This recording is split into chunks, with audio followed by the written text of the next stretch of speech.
I have just been to see Her Majesty the Queen, and I will now form a government that can provide certainty and lead Britain forward at this critical time for our country.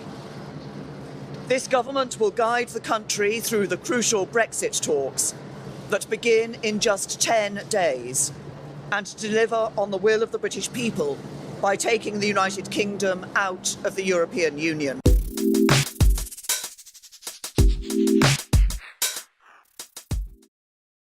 Following the UK election, what happened to the sterling? So sterling depreciated pretty sharply immediately after the first exit poll was published at 10 o'clock last night UK time. It fell by about 3% and has since made back a little bit of that fall, but it's down about 2% or just over as we speak. Many investors were caught off guard by this election. In hindsight, how could they have prepared for the market shifts? Well, they have got used to the fact that it's very hard to predict what will be the outcome of elections.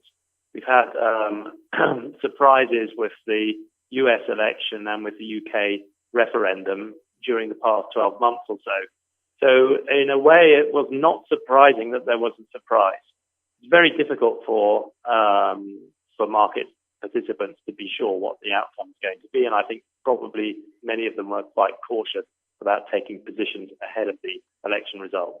What does a hung parliament mean for the UK economy? The pound has dropped, but shares have been on a rise.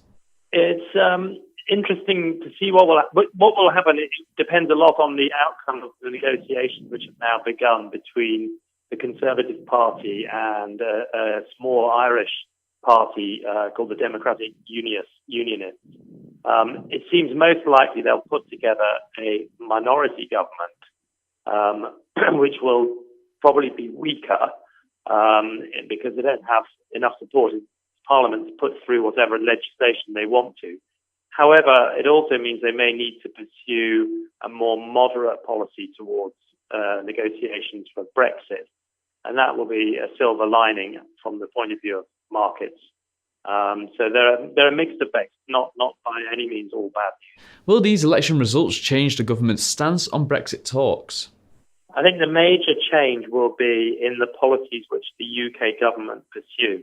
So it's very early days right now, but there's a reasonably good chance that the government will be more willing to reach compromises with the EU and, for example, to remain within the single market and to have continued a relatively free movement of people. So in that sense, I think it may make a difference, but we do really need to wait and see what happens in the politics. Well, thank you, Andrew Kenningham, for speaking with me today from Capital Economics. And thank you at home for clicking back.